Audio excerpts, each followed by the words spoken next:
In November, my ENT doctor at Sharon's Hospital in Gainesville called me personally.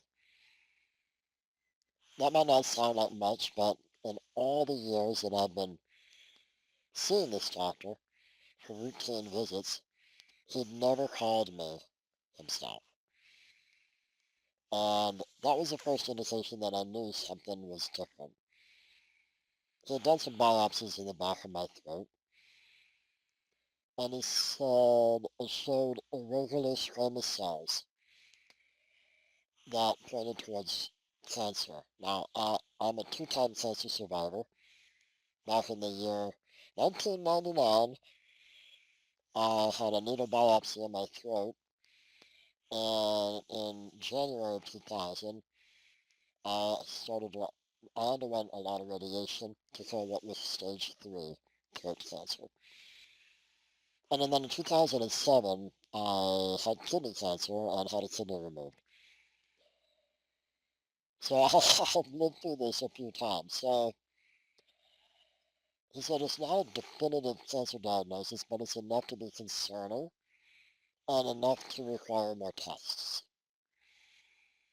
He used the word unfortunately, and that was the second indication that this was a scary conversation, or could be.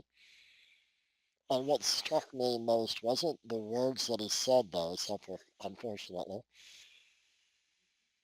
But after I took a few deep breaths, I realized it was the uncertainty of what he was saying. It looked like cancer, felt like cancer, but wasn't confirmed. And being in that middle space, that space where nothing is confirmed, but nothing is ruled out either. Mm. So my mind immediately wanted to fill in all the blanks. Worst case scenarios. To rush ahead and to name the thing before it was named. But I've learned that forcing certainty too early is often wrong because we can create self-fulfilling prophecies, but it drains energy, and we need that energy to heal. So I noticed the fear, and I chose not to crown it with a story quite yet.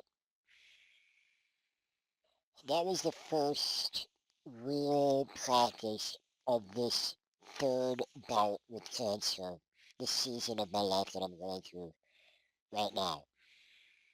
It's learning to live inside the maybe without letting it run the entire show. So that's it for my first entry. I'm going to continue to do these short little video updates through every step of my journey. And if you have any